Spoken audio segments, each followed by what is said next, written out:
Hello, fantasy managers, and welcome to another edition of the First Pitch podcast on Pitcher List. My name is Trevor Huth. I appreciate you joining me, and I am back for the weekend. Let's see what we can get into fantasy baseball wise. First, taking a look at the news. Some things happening with the Mets, as expected, with Jeff McNeil coming back.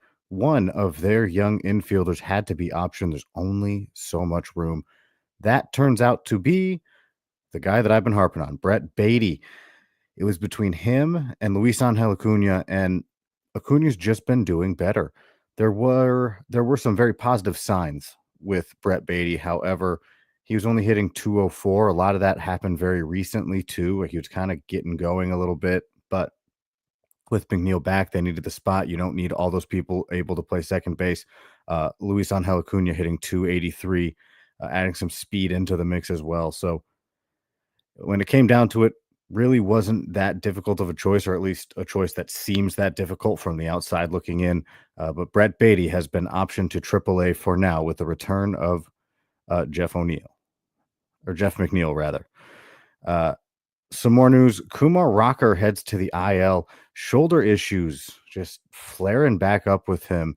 If you're unaware of his draft story, they played a very big part in that. Originally drafted, not signed because of health concerns, goes and does his whole thing, and then eventually goes to the Rangers. Longevity's been a thing with him. He really hasn't pitched that many innings, so you worry about his health, you worry about his injury history, and well, it's come back. Kumar Rocker to the IL with a right shoulder issue. We'll see how long that keeps him out. The good news is it seems like Jack Leiter should be on the way back soon. So good news for Rangers fans on that front. Unfortunately, Kumar Rocker, who's been hit hard in a few of his starts, he hasn't really performed to the level that we really thought he would in the early part of the year. Who knows how long the shoulder's been bothering him, but he will miss some time. Jack Sawinski has been sent down to AAA in favor of Matt Gorski. Gorski didn't take long to adjust in his MLB debut. His first at bat, he hit a 115-mile-an-hour exit velocity, 434-foot bomb. Absolute tank. That's what he does. He's got a ton of power. He's done that throughout the minors. And he was hitting pretty well. They decided to call him up, and he rewarded it, hitting a bomb right off the bat. And I believe he went 1 for 4 overall, but one hit was a big one. Utility man for the Minnesota Twins, Willie Castro, heads to the IL with a strained oblique. Kind of big loss for them. He can play a lot of different positions. Lucky for them, Luke Keyshaw has been absolutely amazing. Luke Keyshaw, man, he can do so much. I know I mentioned it before, but I wish I had more shares of him on my fantasy teams because he does a lot of things really, really well. I mean, you see the bases he's stealing. He's got a little bit more power in there. And I think if you're looking absolute like peak season, he may be able to hit 2020. I don't know, but he does have a lot of skills. And Luke Keyshaw. Anyway, that's not the point. The point is Willie Castro heads to the IL with a strained oblique. They called up Mickey Gasper. Gasper didn't get a whole lot of time. His first go round in the majors will provide some depth at catcher and second base. Cole Ragans exited the game with groin tightness. There's been no other news on that front. They're going to have some tests done. They're going to see how things feel, but I guess if you consider him day to day until more news comes out, likely tomorrow, hopefully tomorrow, or maybe in the coming days. But he did leave his start against the Rockies. Wasn't going that great, and we'll see what happens. Speaking of injuries, CJ Abrams has returned to the Nationals lineup. Expect him to be getting everyday reps at shortstop. That means Trey Lipscomb has been optioned.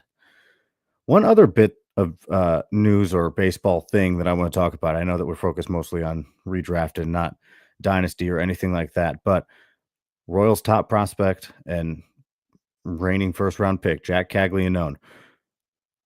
He was playing right field for the first time in the game yesterday. He played right field. Now, he is by trade a first baseman, or at least that's what he's played primarily. Obviously, the Royals have Vinny P at first base.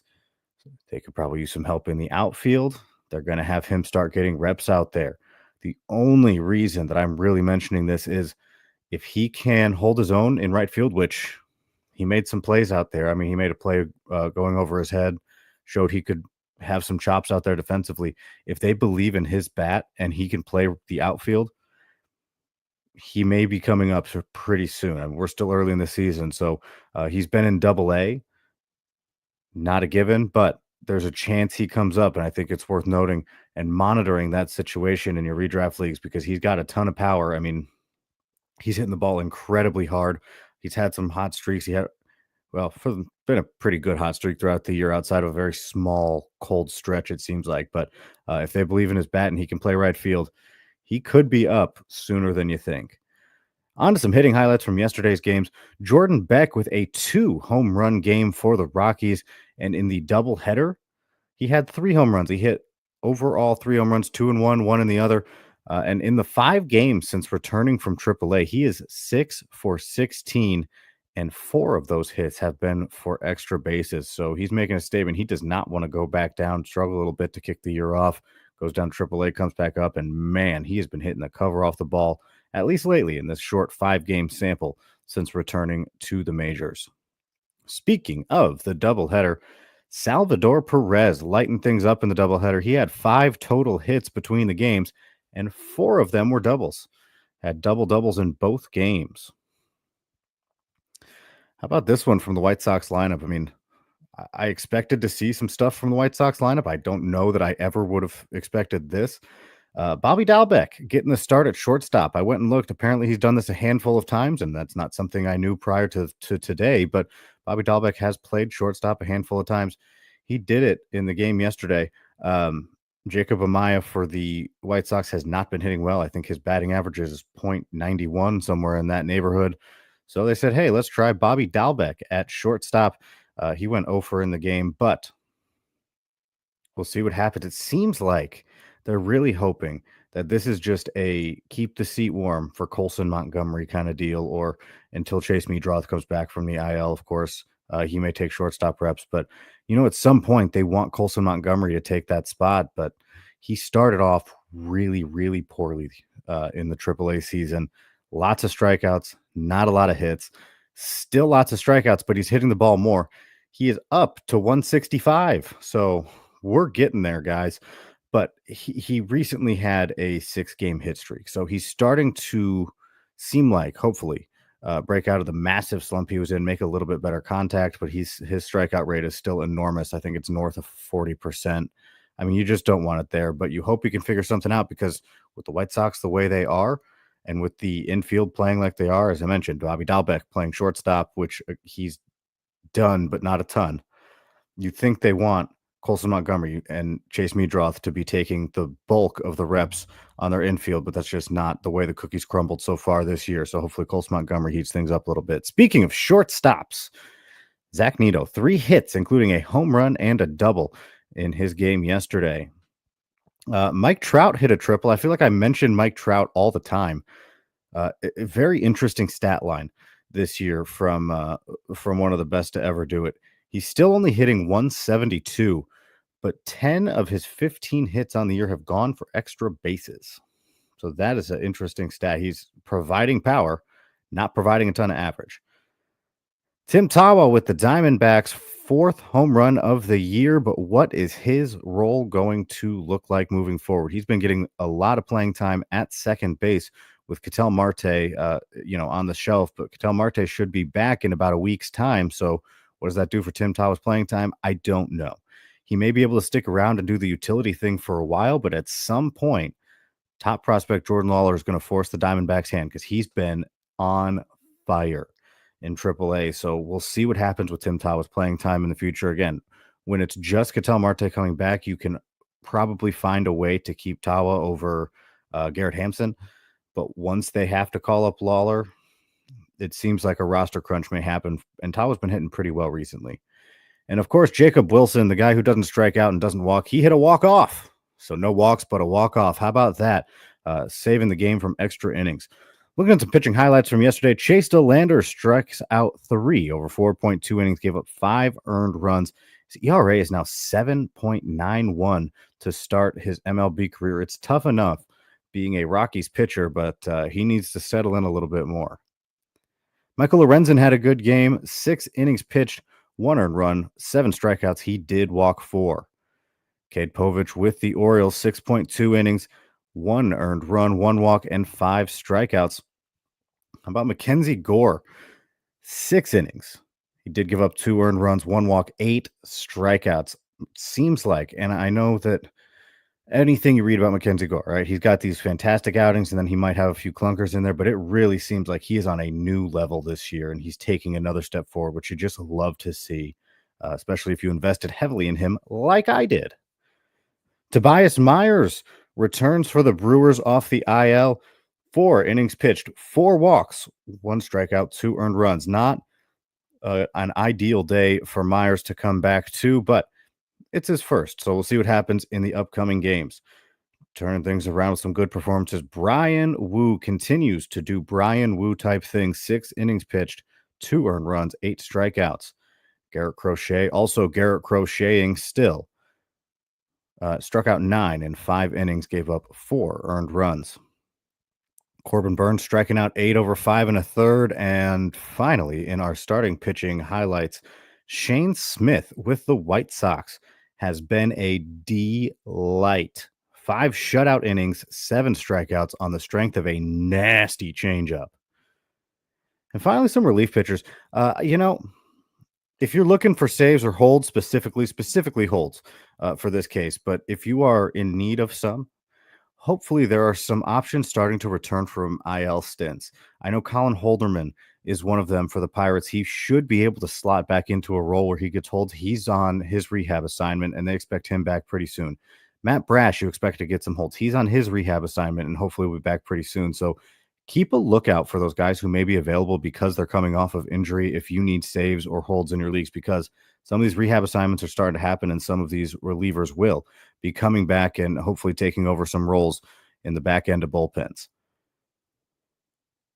When we come back, we're going to talk about pitching matchups for today, the ones that stick out, the ones that have reasons to talk about. But for the moment, we are going to take a quick timeout. I appreciate you joining me here on the First Pitch Podcast, part of Pitcher List. And welcome back to the First Pitch Podcast on Pitcher List. My name is Trevor Huth. I appreciate you joining me. And we've talked some highlights, we've talked some news. What about pitching targets for today? A couple notable outings we have coming up. Pablo Lopez set to return from the IL against the Angels.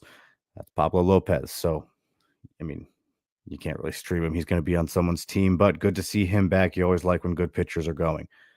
Chad Patrick of the Brewers taking on the Cardinals. I like that matchup.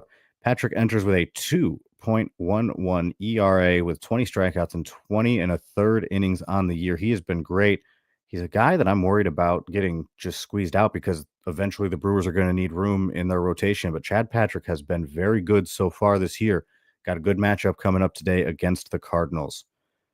Shane Baz looking to bounce back against the Padres. His last time out did not go as well as he would have liked, but he is going to be pitching against San Diego. And, well, again, looking to turn things around.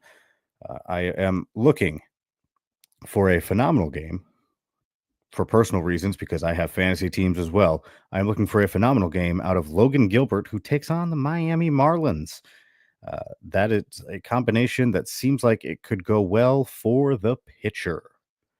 And finally, game of the day, pitching matchup of the day, both sides. This is a super interesting one that I'm pretty pumped about, honestly. It doesn't get much better than this.